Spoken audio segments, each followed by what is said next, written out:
எடுக்கும் அருமருந்தாக இருப்பது இறை உறவு.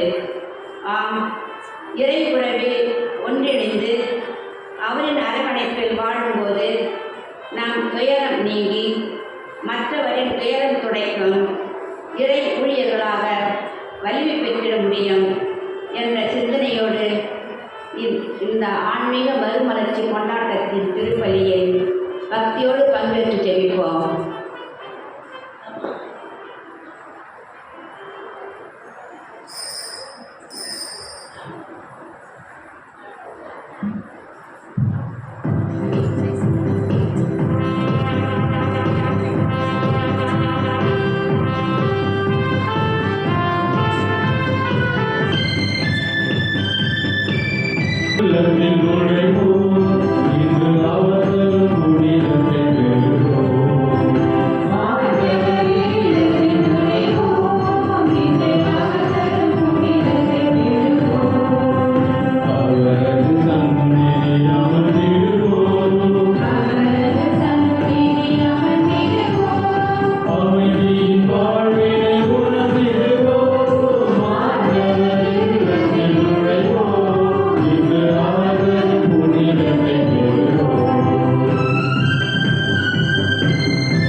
அனைவருக்கும் ஒன்றாக சேர்ந்து இந்த நாளை நாம் சிறப்பித்து கொடுக்கின்றார்கள்.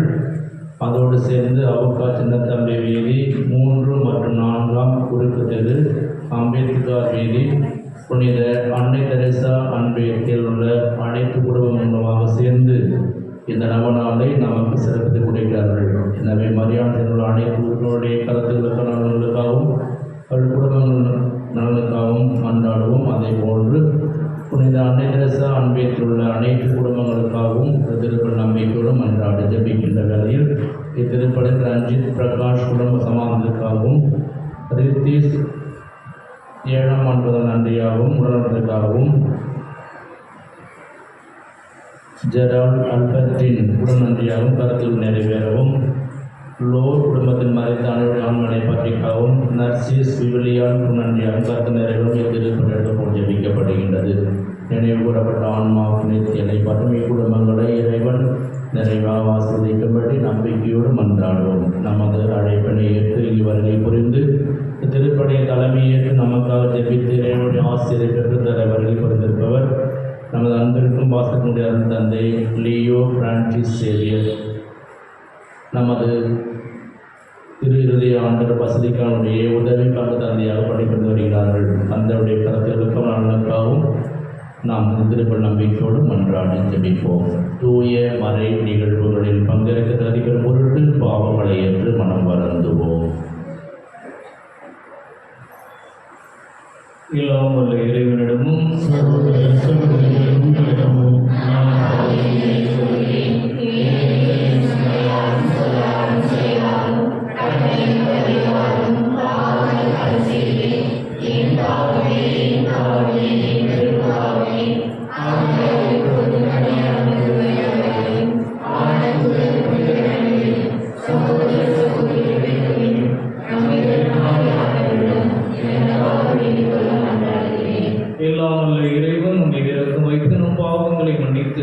நம்மை நிலைவாழ்வுக்கு அழைத்துச் செல்வாராக. Amen.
இறைவா புனித பிரான்சிஸ் ஏழ்மையிலும் தாழ்மையிலும் கிறிஸ்துவை ஒத்திருக்க செய்தீரே.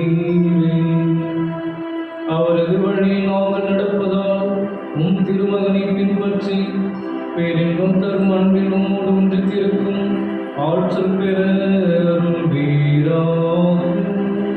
உம்மோடு தூயாவியாரின் ஒன்றிப்பில் இறைவனா என்றென்றும் ஆட்சி செய்கின்ற எங்கள் ஆண்டவரும் உம் திருமகனாகிய கிறிஸ்து வழியாக உம்மை மன்றாடுகின்றோம்.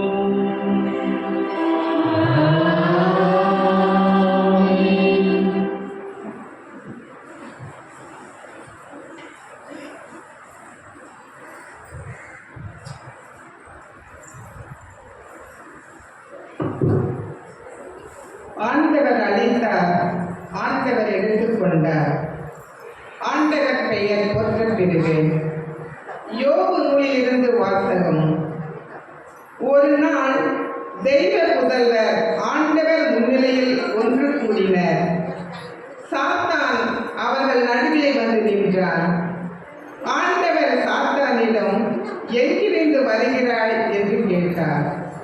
சாத்தான் ஆண்டவரிடம், உலகை சுற்றி உலகை வருகிறேன் என்றான்.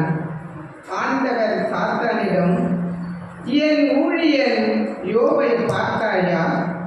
அவனை போல் மாசற்றவனும் நேர்மையானவனும் கடவுளுக்கு அஞ்சி தீமையானது விலக்கி நடப்பவனும் மண்ணுலகில் ஒருவனும் இல்லை என்றார். மறுமொழியாக சாத்தான் ஆண்டவரிடம், ஒன்றுமில்லாமலா யோபு கடவுளுக்கு அஞ்சி நடக்கின்றான்? அவனையும் அவன் வீட்டாரையும் அவனுக்குரிய அனைத்தையும் நீர் சூழ்ந்து நின்று காக்கவில்லையா? அவன் கைவேலைகளுக்கு ஆசி வழங்கவில்லையா? அவன் மந்தைகளை நாட்டில் பெருக செய்யவில்லையா? ஆனால் உமது கையை நீட்டும், அவனுக்கு உரியவற்றின் மீது கையை வையும். அப்போது அவன் உம் முகத்திற்கு நேராகவே உம்மை பழிப்பான் என்றார். ஆண்டவர் சாத்தானிடம், இதோ அவனுக்கு உரியவையெல்லாம் உன் கையிலே, அவன் மீது மட்டும் கை வைக்காதே என்றார். சாத்தானும் ஆண்டவர் முன்னிலையில் நின்று புறப்பட்டார். ஒரு நாள் யோபின் புதல்வரும் புதல்வியரும் தம் மூத்த சகோதரன் வீட்டில் உண்டு திராட்சை ரசம் குடித்துக் கொண்டிருந்தனர். அப்போது தூதன் ஒருவர் யோபிடம் வந்து, எருதுகள் உழுது கொண்டிருந்தன, கழுதைகளும் அவற்றிற்கு அருகில் மேய்த்து கொண்டிருந்தன. அப்போது செபையர் பாய்ந்து அவற்றை கைப்பற்றினர், ஊழியரை வாழ்முனையில் வீழ்த்தினர். நான் ஒருவன் மட்டுமே தப்பி உம்மிடம் சொல்ல வந்தேன் என்றான். இதை சொல்லி முடிப்பதற்குள் இன்னொருவன் வந்து, கடவுளின் நெருப்பு விண்ணிலிருந்து விழுந்து ஆடுகளையும் வேலையாட்களையும் சுட்டெரித்து விட்டது. நான் ஒருவன் மட்டுமே தப்பி உம்மிடம் சொல்ல வந்தேன் என்றான். இதை சொல்லி முடிப்பதற்குள் இன்னொருவன் வந்து, கல்தேயர் 3 கும்பலாக வந்து ஒட்டகங்கள் மேல் பாய்ந்து அவற்றை கைப்பற்றி கொண்டனர், ஊழியர்களை வாள் முனையில் வீழ்த்தினர். நான் ஒருவன் மட்டுமே தப்பி உம்மிடம் இதை சொல்ல வந்தேன் என்றான். இதை சொல்லி முடிப்பதற்குள் இன்னொருவன் வந்து, உம் புதல்வரும் புதல்வியரும் தம் மூத்த சகோதரன் வீட்டில் உண்டு திராட்சை ரசம் குடித்துக் கொண்டிருந்தனர். அப்போது திடீரென்று பெருங்காற்று பாலை நிலத்திலிருந்து வீசி வீட்டின் 4 மூலைகளிலும் தாக்கியது. வீடு இளைஞர்கள் மேல் இடிந்து விட அவர்களும் மடிந்து விட்டனர். நான் ஒருவன் மட்டுமே தப்பி உம்மிடம் சொல்ல வந்தேன் என்றான். யோபு எழுந்தார், தம் ஆடைகளை பிடித்து கொண்டார், தம் தலையை மழித்து கொண்டார். பின்பு தரையில் விழுந்து வணங்கி, என் தாயின் கருப்பையில் நின்று வருவேன். அங்கே திரும்புகையில் பிறந்த மேனியாய் நான் செல்வேன். ஆண்டவர் அளித்தார், ஆண்டவர் எடுத்துக்கொண்டார், ஆண்டவரது பெயர் போற்ற பெறுக என்றார். இவை அனைத்திலும் யோபு பாவம் செய்யவில்லை, கடவுள் மீது குற்றம் சாட்டவும் இல்லை. இது ஆண்டவர் வழங்கும் அருள்வாக்கு.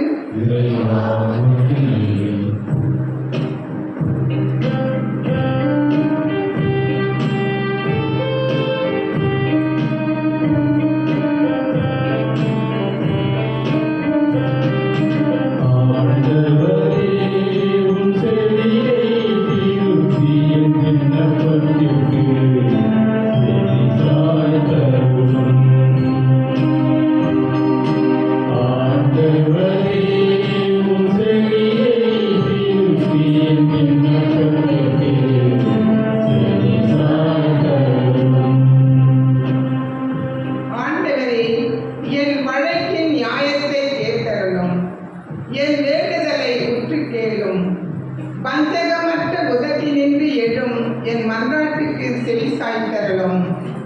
பல்லவி.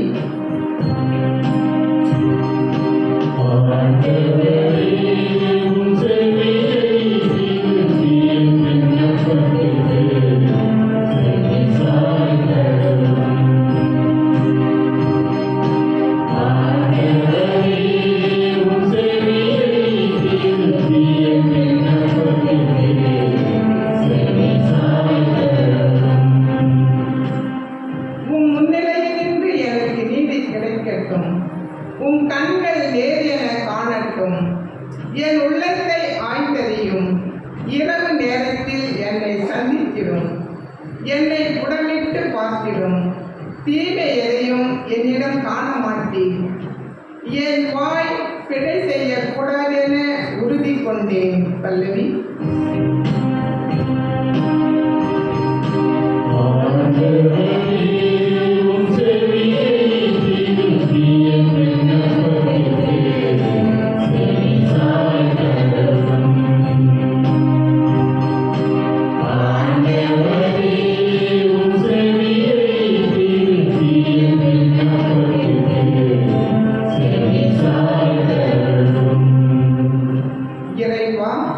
நான் உம்மை நோக்கி கூப்பிடுகின்றேன், ஏனெனில் நீர் எனக்கு பதில் அளிப்பீர்.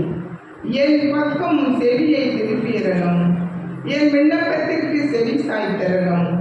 உமது வியத்தகு பேரன்பை காண்பித்தரலும். உம்மிடம் அடைக்கலம் புகுவோரை அவர்களுடைய எதிரிகளிடமிருந்து முது வரக்கலத்தால் விடுவிப்பவர் நீரே. பல்லவி.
அக்காலத்தில் தங்களுக்குள் பெரியவர் யார் என்ற விவாதம் சீடர்களிடையே எழுந்தது. இயேசு அவர்களின் எண்ணங்களை அறிந்து ஒரு சிறுபிள்ளை எடுத்து தம் அருகே நிறுத்தி அவர்களிடம், சிறுபிள்ளையை இச்சிறுபிள்ளை என் பெயரால் ஏற்றுக்கொள்பவர் எவரும் என்னையே ஏற்றுக்கொள்கிறார். என்னை ஏற்றுக்கொள்பவர் என்னை அனுப்பினவரையே ஏற்றுக்கொள்கிறார். உங்கள் எல்லாரிலும் சிறியவரே பெரியவர் ஆவார் என்றார். யோவான் இயேசுவை பார்த்து, ஆண்டவரே, ஒருவர் உமது பெயரால் பேய் ஓட்டுவதைக் கண்டு நாங்கள் அவரை தடுக்க பார்த்தோம். ஏனெனில் அவர் நம்மை சாராதவர் என்றார். இயேசு அவரை நோக்கி, தடுக்க வேண்டாம், ஏனெனில் நமக்கு எதிராக இராதவர் நம் சார்பாக இருக்கிறார் என்றார். ஆண்டவரின் அருள்வாக்கு.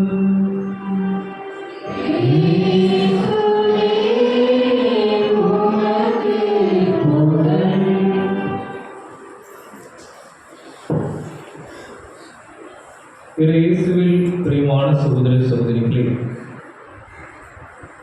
இன்றைய நற்செய்தி வாசகம் நம் வாழ்வுக்கான அழகான பாடங்களை கொண்டிருக்கிறது. முதலாவதாக பார்க்கின்ற பொழுது, சீடர்களிடையே எழுகின்ற பொறாமை என்னும் அந்த நோயை ஆண்டவர் இயேசு எவ்வளவு கனிவாக போக்குகிறார் என்பதை அழகாக இன்றைய நற்செய்தி வாசகம் நமக்கு விளக்குகின்றது. அன்புக்குரியவர்களே, இந்த சீடர்களிடையே எழுந்த இந்த விவாதத்தின் பின்னணியை பார்க்கின்ற பொழுது அலெக்சாந்திரியா நகரத்து புனித சிறில் கூறுகிறார், சாத்தான் நம்மின் ஒரு வகையான பாவங்களை நாம் மேற்கொண்டு விட்டோம், அதன் வழியாக நம்மை சோதிக்க முடியாதெனில் புது வழிகளை தேடி நம்மிடம் இருக்கிற வேறு பலவீனங்கள் வழியாக நம்மை தாக்குவான் என்று புனித அலெக்சாந்திரியா நகர சிறில் சொல்லுகிறார். அன்புக்குரியவர்களே, முதலில் சாத்தான் நம்மை சோதிக்க தொடங்குவது நம்முடைய உடல் இச்சையிலிருந்து தான் தொடங்குகிறது. உடல் சார்ந்த சோதனைகளை நமக்கு கொடுக்கிறான். ஆனால் இந்த சீடர்களை பொறுத்தவரையில் அப்படிப்பட்ட சோதனைகள் அவர்களுக்கு வர வாய்ப்பில்லை. இயேசுவோடே அவர்கள் இருக்கிறார்கள், அவருடைய போதனைகளை கேட்கிறார்கள், இயேசுவோடு தூயாவி இருப்பதால் அவர்களுக்கு அத்தகைய எண்ணங்கள் வருவதற்கு வாய்ப்பே இல்லை. எனவே சாத்தான் என்ன செய்கிறான்? இவர்கள் உள்ளத்திலே பொறாமை என்னும் சோதனையை, பாவ சின்னதை விதைக்கின்றான். அதற்கு இன்னொரு காரணமும் இருப்பதை பார்க்கின்றோம். ஆண்டவர் இயேசு தன்னுடைய முக்கியமான வாழ்க்கை நிகழ்வுகளிலே எல்லா சீடர்களையும் அழைத்து செல்லாமல் முக்கியமான 3 சீடர்களை மட்டும் அழைத்து செல்கின்றார். யாயிரின் வீட்டிலே அவருடைய மகளை உயிரோடு வரவழைத்த பொழுதும், தாவூர் மலையிலே ஆண்டவர் தோற்றம் மாறிய பொழுதும், இது போன்று கெத்சமனி தோட்டத்திலே செல்கின்ற பொழுதும் ஆண்டவர் 3 சீடர்களை குறிப்பாக அழைத்து செல்கின்றார். இத்தகைய ஆண்டவருடைய வினோதமான செயல் சீடர்களிடையே இப்படிப்பட்ட பொறாமையை எழுவதற்கு காரணமாக இருக்கிறது. அந்த பொறாமையின் வெளிப்பாடுதான் இந்த யோவான் கூறுவதை பார்க்கின்றோம். யாரோ ஒருவர் ஆண்டவருடைய பெயரை சொல்லி பேய்களை வல்ல செயல் செய்கின்ற பொழுது அவரை தடுக்க பார்க்கிறார்கள். அன்புக்குரியவர்களே, இப்படிப்பட்ட பொறாமை அவர்களுக்குள் நுழைந்த பிறகு ஆண்டவர் இயேசு அவர்களை அப்பட்டமாக கடிந்து கொள்ளவில்லை. மறைமுகமாக, கனிவாக எப்படி அவருடைய தவறை சுட்டி காட்டுகிறார் என்று பாருங்கள். அவர்கள் முன் ஒரு சிறு பிள்ளை எடுத்து நிறுத்தி அந்த குழந்தையின் வழியாக அவருடைய பொறாமையை ஆண்டவர் இயேசு திருத்துகின்றார். அன்புக்குரியவர்களே, நம்முடைய வாழ்விலும் நிறைய நேரங்களில், நிறைய வழிகளில் ஆண்டவர் இயேசு கனிவாக நம்முடைய தவறுகளை சுட்டி காட்டி கொண்டுதான் இருக்கிறார்.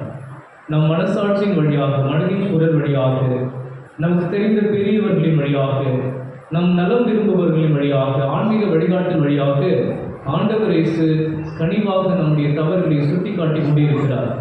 நீ அதிகம் கோபப்படுற, உனக்கு பொறுமை வேணும், நீ இந்த குடியை விட்டுடணும், இத்தகைய குணங்களை நீ விட்டுவிட வேண்டும், இப்படி அலட்சியமாக இருக்காதே என்று பல பேர் வழியாக ஆண்டவர் இயேசு ஒரு ஜென்டிலாக நம்மை திருத்துவதற்கு ஒவ்வொரு நாளும் அழைத்து கொண்டுதான் இருக்கிறார். அன்புக்குரியவர்களே, அப்படிப்பட்ட குரலுக்கு நாம் செவி கொடுத்து நாம் அவருக்கு ஏற்றவர்களாக மாற வேண்டும்.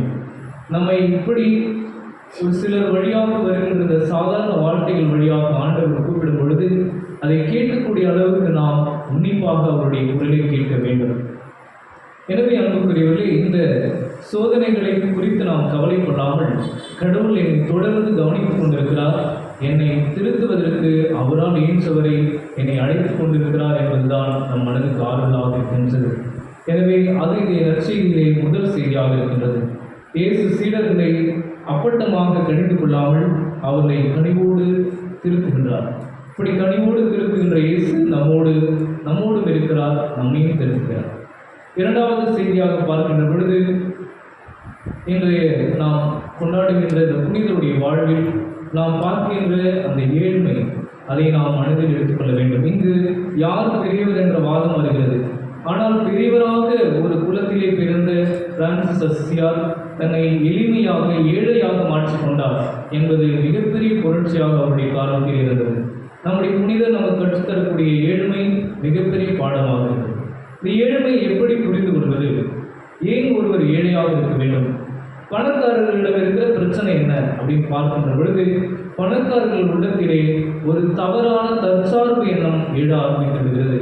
ஃபால்ஸ் சென்ஸ் ஆஃப் இண்டிபெண்டன்ஸ் என்று சொல்வார்கள்.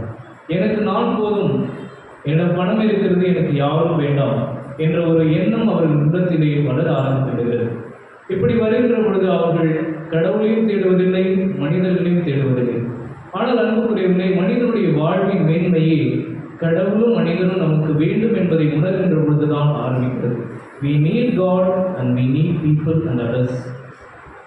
அப்பொழுதுதான் நம்முடைய வாழ்வு சொர்க்கமாக மாறுகிறது. நாம் உறவோடு வாழ வேண்டும், இறைவனோடும் நம் அயலாரோடும் உறவோடு வாழ்கின்ற பொழுதுதான் நம்முடைய வாழ்க்கை இனிமையானதாக மாறுகின்றது. ஆனால் இந்த தவறான ஒரு தற்சார்பு எண்ணம் இந்த இரண்டு வகையான உறவுகளை சுக்குநூறாக உடைத்து விடுகிறது. சுயநலம், தற்பெருமை போன்ற எண்ணங்களுக்கு வழிவகுக்கிறது. எனவே நாம் என்ன செய்ய வேண்டும்? இந்த உலக செல்வங்கள் மீது அதிக பற்றில்லாமல் வாழ கற்றுக்கொள்ள வேண்டும். அந்த செல்வங்கள் நம்மை ஆளுகின்ற அளவுக்கு நாம் விட்டுவிடக்கூடாது. அன்புக்குரியவர்களே, மிகப்பெரிய மனிதர் என்று நம்மை காட்டுவது எது என்று பார்க்கின்ற பொழுது ஒரு மனிதனுடைய பண்பு தான். காசு இருந்தால், எனக்கு ஒரு கார் இருந்தால் 4 பேர் என்னை மதிப்பாங்க, கார் இருந்தால் நான் பெரிய மனுஷன்றதெல்லாம் இந்த உலகம் நமக்கு கொடுக்கின்ற வரையறை. ஆனால் இயேசுவும் இறையரசும் நமக்கு கொடுக்கின்ற வரையறை எதுவென்றால், பண்புள்ள ஒரு மனிதன் தான் உயர்ந்தவன். அன்புக்குரியவர்களே, தொடக்க நூலிலே 12வது அதிகாரத்திலே நாம் வாசிக்கின்றோம். லோத்துவினுடைய ஊழியர்களுக்கும் ஆபிரகாமுடைய ஊழியர்களுக்கும் சண்டை வந்து விடுகிறது. ஏதோ பிரச்சனை அவங்களுக்குள்ள. அப்போ அவர்கள் பிரிந்து போக வேண்டிய சூழ்நிலை ஏற்படுகிறது. அப்பொழுது ஆபிரகாம் என்ன செய்கிறார்?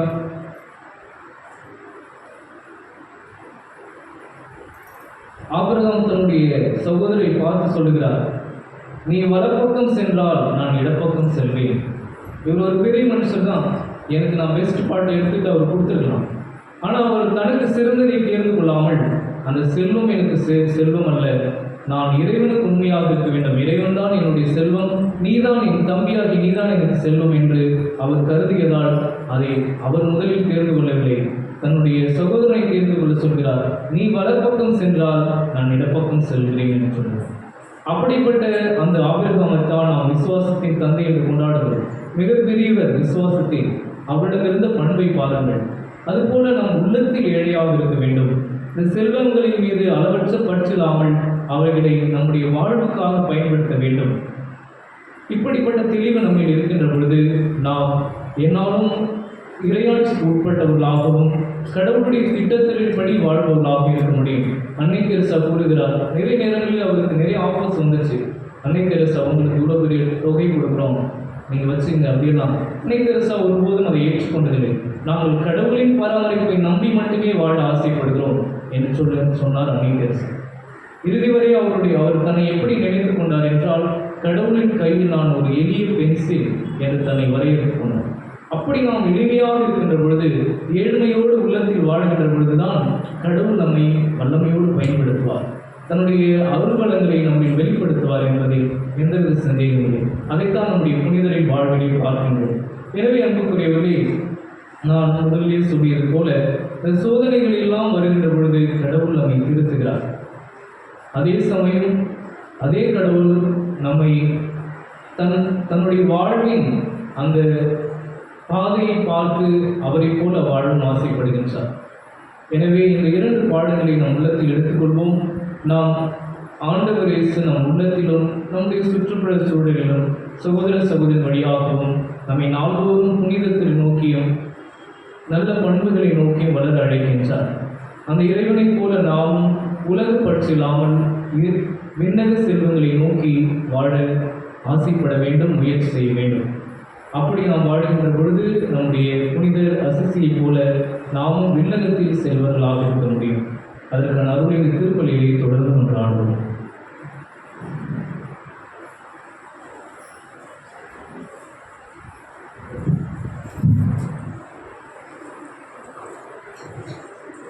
அன்புமிக்க சகோதர சகோதரிகளே, நமக்காக தன்னையே வெறுமையாக்கி நம்மை மீட்டெடுத்த ஆண்டவர் இயேசுவின் தந்தையை நோக்கி நம்முடைய மன்றாட்டுகளை எழுப்புவோம். அன்பு தந்தையாம் இறைவா, எங்கள் திருத்தந்தை, ஆயர்கள், குருக்கள், துறவர்த்தார் மற்றும் பொதுநிலையினர் அனைவரும் இறையாட்சியின் மதிப்பீர்கள் ஏற்ப திரு அவையை வழிநடத்தவும், பணிவாழ்வே திரு அவையின் மையம் என்னும் மனநிலையை திரு அவையில் மலரவும் உம் ஆவியாரின் கொடைகளை பொழிய இறைவா உம்மை மன்றாடுகிறோம். எங்களை நீதியுடன் வழிநடத்தும் வெற்றி வேதனே, இன்றைய சமூகத்தில் காணப்படும் வேறுபாடுகள் நீங்கி கடின உழைப்பின் மூலம் எங்கள் குடும்பங்களின் வாழ்வு மலரவும், எங்கள் குடும்பத்தில் உள்ள அனைவரும் நல்லவராய் வாழ்ந்து உமக்குரியவர்களாக தேர்ந்தெடுத்து கொள்ளப்படவும், உம் பணியாளராக வாழவும் வேண்டி வரங்களை தர ஆண்டவரே உம்மை மன்றாடுகின்றோம். வாழ்வின் முழுமையை இறைவா, இன்றைய நவநாளை சிறப்பிக்கின்ற மரியாயின் சேனையினர் மற்றும் அன்னை தெரேசாவின் அன்பினர் அனைவரும் சிறப்பாக ஆசிர்வதியும். அன்னையின் மேல் உள்ள விசுவாசத்தையும் நம்பிக்கையும் பாதுகாத்து வளர்த்திடும் சேனையினர் தங்கள் அழைப்பை முழுமையாக உணர்ந்து வாழ்ந்திட வரமருள வேண்டும் என்று இறைவா உம்மை மன்றாடுகின்றோம்.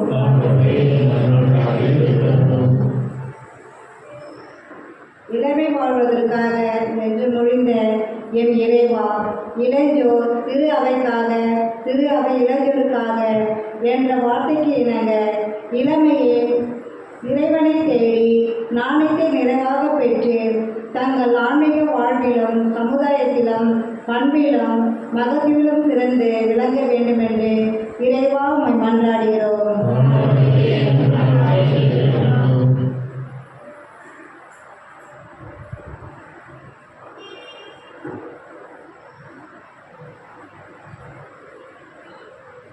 பாவிகள் அழிவது உன் விருப்பம் அன்று, மாறாக அவர்கள் மனம் திரும்ப என்னிடம் வர வேண்டும் என்ற இறைவா, நாங்கள் நீர் கொடுத்த தூய்மை என்னும் மேன்மையை இழந்து பாவத்தில் மூழ்கி உன் அருளை இழந்து இருக்கின்றோம். மீண்டும் உன் உடன்படிக்கையை புதுப்பித்து என்றும் உம்முடைய பிள்ளைகளாக வாழ உம் ஆவியின் கனிகளால் நிரப்பி ஆசீர்வதிக்க வேண்டும் என்று இறைவா உம்மை மன்றாடுகின்றோம். நம்முடைய தனிப்பட்ட தீவுகளுக்காக மௌனமாக வேண்டுவோம்.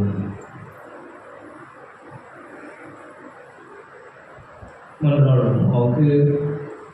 ஆண்டவரே, எங்கள் மன்றாட்டுகளை பரிவிரக்கத்துடன் ஏற்றுக்கொண்டு நாங்கள் இறைஞ்சு கேட்பவற்றை கனிவுடன் தந்துள்ள வேண்டும் என உம்மை வேண்டுகிறோம்.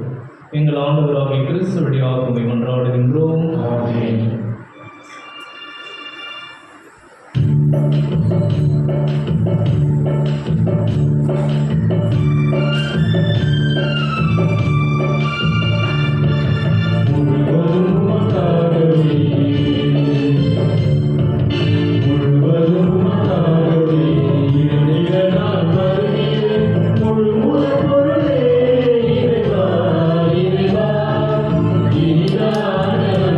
Amen.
மீட்புக்காகும்படி மன்றாடுங்கள்.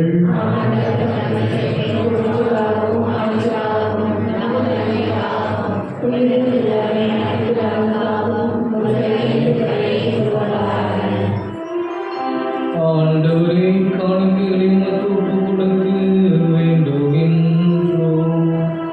புனித பிரான்சிஸ் ஆர்வத்தோடு தழுவிக் கொண்ட சிலுவையின் மறைபொருளை நாங்கள் உமக்கு ஏற்ற முறையில் கொண்டாட தகுதி பெறுவோமாக. எங்கள் ஆண்டவராகிய கிறிஸ்து வழியாக உம்மை மன்றாடுகின்றோம்.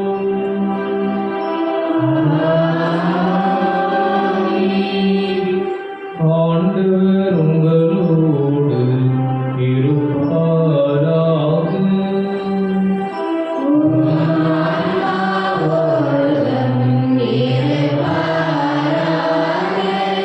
இதயங்களை மேலே எழுப்புங்கள்.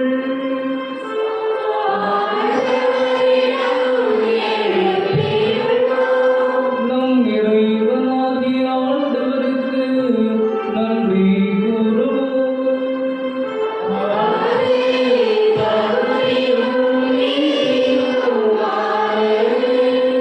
ஆண்டவரே, தூயவரான தந்தை, என்றும் உள்ள எல்லாம் அல்ல இறைவா, எங்கள் ஆண்டவராகிய கிறிஸ்து வழியாக இந்நாளும் இவ்விடத்திலும் நாங்கள் உமக்கு நன்றி செலுத்துவது மெய்யாகவே தகுதியும் நீதியும் ஆகும். எங்கள் கடமையும் மீட்புக்குரிய செயலுமாகும். ஏனெனில் உம் புனிதர்களின் வியத்தகு சாட்சியத்தால் உம் திரு அவை என்றும் புதிய ஆட்சி பெற்று வளமடைகின்றது. இவ்வாறு எங்கள் மீது நீர் கொண்டிருக்கும் பரிவன்பை தெள்ளத் தெளிவாக காட்டுகின்றேன். மேலும் எங்களது மீட்பின் மறை நிகழ்வை நாங்கள் நிறைவேற்றுவதில் அப்புனிதர்களின் சிறப்புமிக்க எடுத்துக்காட்டால் தூண்ட பெற்று அவர்களது தகுந்த பரிந்துரையால் என்று ஊக்கம் பெறவும் அருளுகின்றேன். ஆகவே ஆண்டவரே, வானத்துதர் புனிதர் அனைவரோடும் நாங்கள் சேர்ந்து உமது பெருமையை பறைசாற்றி அக்களிப்புடன் பாடுவதாவது.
ஆண்டவரே, நீர் மெய்யாகவே தூயவர், தூய்மை அனைத்திற்கும் ஊற்று.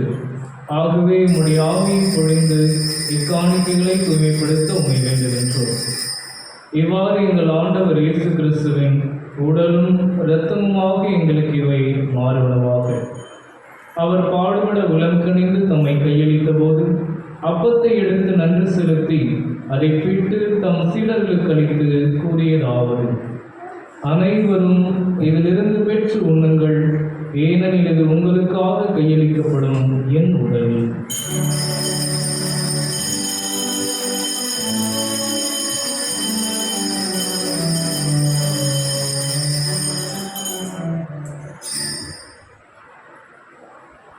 அவ்வண்ணமே இரவு விருந்தை அருந்திய பின் கிண்ணத்தையும் எடுத்து மீண்டும் உமக்கு நன்றி கூறி தம் சீடர்களுக்கு அளித்து அவர் கூறியதாவது: அனைவரும் இதிலிருந்து பெற்று பருகுங்கள், ஏனெனில் இது புதிய நிலையான உடன்படிக்கைக்குரிய என் இரத்தத்தின் கிண்ணம். இது பாவ மன்னிப்புக்கென்று உங்களுக்காகவும் பலருக்காகவும் சிந்தப்படும். இதை நினைவாக செய்யுங்கள்.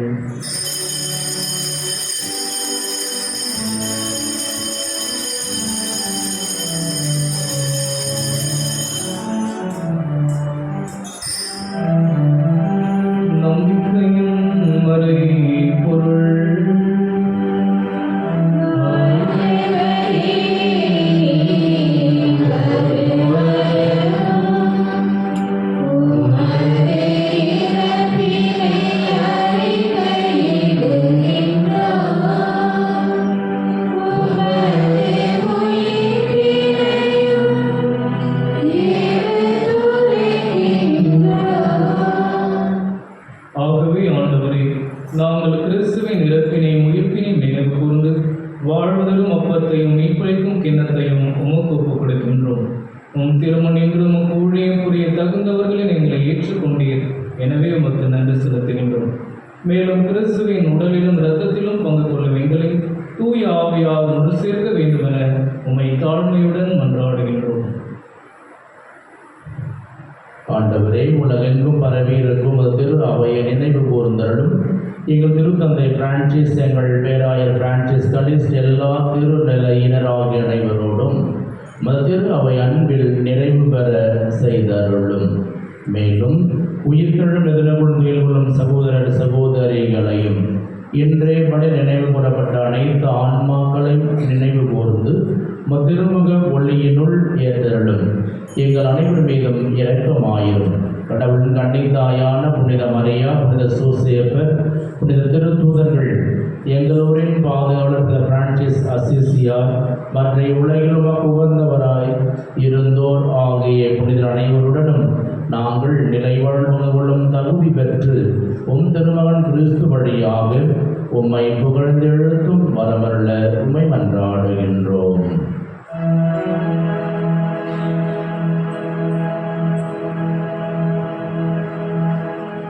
இவர் வழியாக இவரோடு எல்லாம் வல்ல இறைவனாகிய தந்தையே, தூய ஆவியார் ஒன்றிற்கு எல்லா புகழும் ஆட்சியும் என்றென்றும்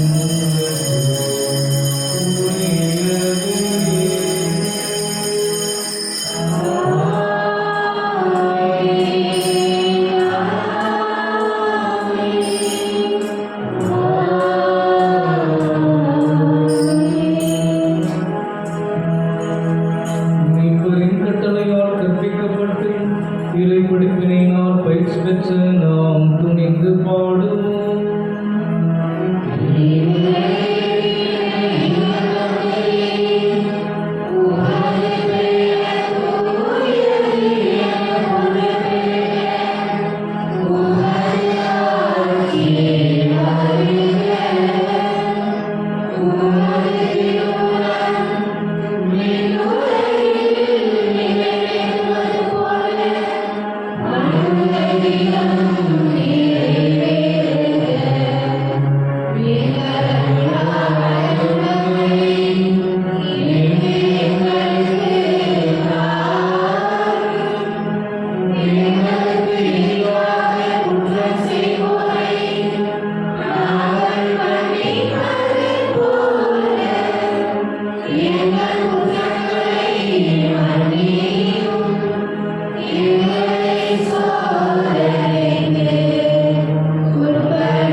ஆண்டவரே, தீமையிலிருந்து எங்களை விடுவித்து எங்கள் வாழ்நாளின் அமைதியை கனிவுடன் அருள உம்மை மன்றாடுகின்றோம்.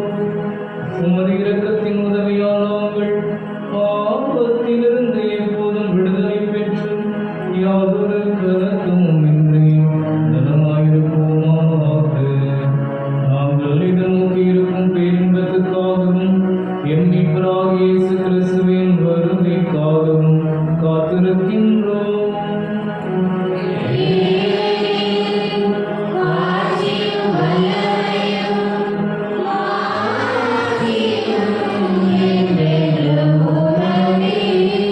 ஆண்டவரே இயேசு கிறிஸ்துவே, அமைதியை உங்களுக்கு விட்டு செல்கின்றேன், என் அமைதியை உங்களுக்கு அளிக்கின்றேன் என்று உம் திருத்தூதர்களுக்கு மொழிந்தீரே. எங்கள் பாவங்களை பாராமல் உமது திருவின் நம்பிக்கையை நோக்கி உமது திருவுளத்திற்கு ஏற்பதற்கு அமைதியையும் ஒற்றுமையும் அளித்தருள்வீராக. என்றென்றும் வாழ்ந்து ஆட்சி செய்கின்றவர் நீரே.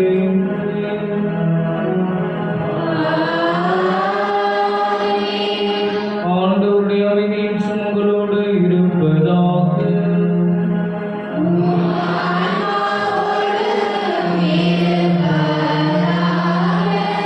ஒருவருக்கொருவர் அமைதியை பகிர்ந்து கொள்வோம்.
இறைவனின் சம்மதி.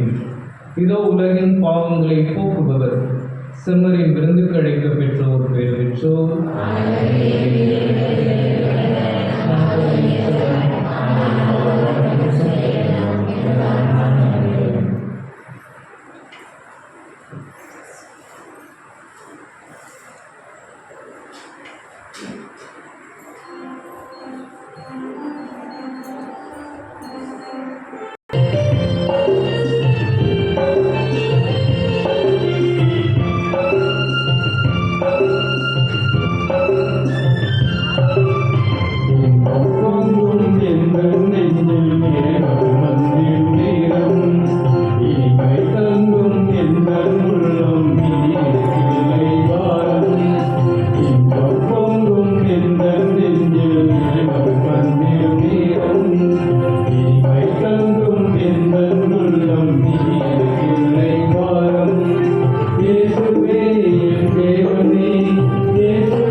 6வது நாள் பிறரன்பு மதுரை இயேசுவே, புனித பிரான்சிஸ் அதிசயத்தக்க பிறரன்பு உலகம் முழுமைக்கும் பலன் தந்ததற்காக உமக்கு எந்த காலமும் புகழ் உண்டாவதாக. அவருடைய பிறரன்பை பற்றி நான் தியானிக்க எத்தனையோ முறை மறந்துவிட்டேன். ஆனால் இப்பொழுது என் கடின இதயத்திற்காக மனம் வருந்துகிறேன். என் இறைவா, இனிமேல் நான் என் அயலார்களை அன்புடன் பார்ப்பேன். அவர்களை தள்ளிவிடும் அக்கிரமத்தை நின்று என்னை காப்பாற்றும். ஏனெனில் அன்பையே எங்கள் வாழ்க்கையின் இலக்கணமாக அமைந்திருக்கின்றேன். ஓ பெரிய புனிதரே, நான் என் அயலாரை அன்பு செய்யும் பொருட்டு உம்முடைய இரக்கமுள்ள இதயத்தை போல என் இதயம் உருவாக செய்தரலோ. ஆமென். விண்ணுலகில் இருக்கின்ற எங்கள் தந்தையே, உமது பெயர் தூயது போற்ற பெறுக. உமது ஆட்சி வருக. உமது திருவுளம் விண்ணுலகில் நிறைவேறுவது போல மண்ணுலகிலும் நிறைவேறுக. எங்களுக்கு எதிராக குற்றம் செய்வோரை நாங்கள் மன்னிப்பது போல எங்கள் குற்றங்களை மன்னியும். எங்களை சோதனைக்கு உட்படுத்தாதே, தீமைகளுக்கு எங்களை விடுவித்தருளும். ஆமென். அருள்மிகு பெற்ற மரியே வாழ்க. ஆண்டவர் உம்முடனே, பெண்களுள் ஆசி பெற்றவர் நீரே. உம்முடைய திருவயிற்றின் கனியாகிய இயேசுவும் ஆசி பெற்றவரே. இப்பொழுதும் எங்கள் இறப்பின் வேளையிலும் வேண்டிக் கொள்ளும். ஆமென். தந்தைக்கும் மகனுக்கும் தூய ஆவியாருக்கும் மாற்றம் உண்டாவதாக.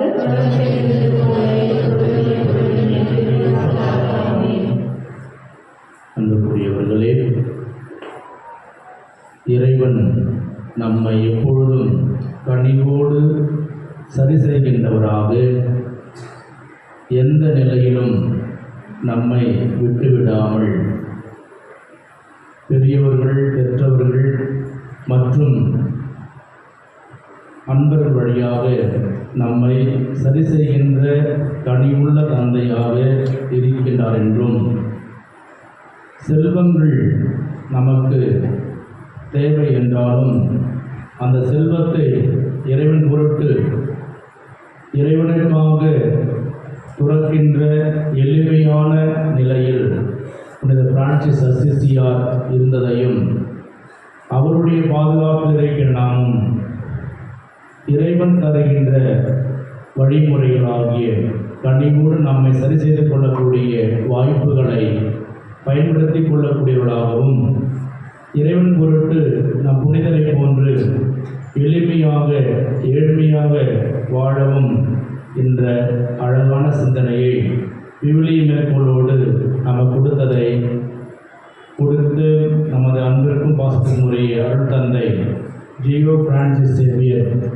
உருவாகி ஒரு ஆண்டு நிறைவு செய்யாத நிலையிலும் மிக சிறப்பாக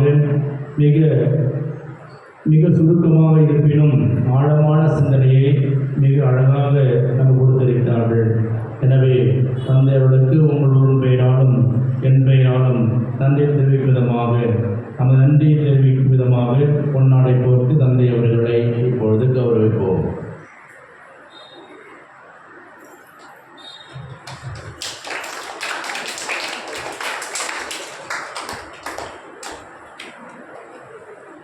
அன்புக்குரியவர்களே, இந்த நாளை நமக்கு சிறப்பித்து கொடுத்த மரியாயின் சேனையர் மற்றும் புனித அன்னை தெரசா அன்பை சார்ந்த அனைத்து அன்புள்ளவர்களுக்கும் நம் நன்றிகளையும் வாழ்த்து தெரிவித்துக் கொள்கின்றோம். நாளை தினத்தில் நாளை சிறப்பிக்கிறவர்கள் நமது பாடல்குழல்கள் மற்றும் பிள்ளைநாட்டார் வீதி, மரவாடி தெரு, இந்த தோமையார் அன்பை சார்ந்த இறை மக்கள் சிறப்பித்துக் கொடுக்குமாறு அன்போடு உங்களை கேட்டுக்கொள்கின்றோம்.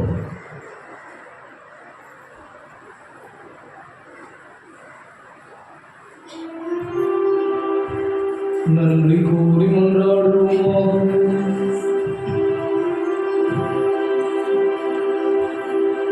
ஆண்டவரே, உமது திருவிருந்தை உட்கொண்டு நாங்கள் உம்மை வேண்டுகின்றோம். புனித பிரான்சிஸில் விளங்கிய அன்பையும் திருப்புத ஆபத்தையும் நாங்கள் பின்பற்றி உமது அன்பின் ஆற்றலை கண்டுணர்ந்து அது எல்லாருடைய மீட்புக்கு பயன்பெற செய்வோமாக எங்கள் ஆண்டவராகிய கிறிஸ்து வழியாக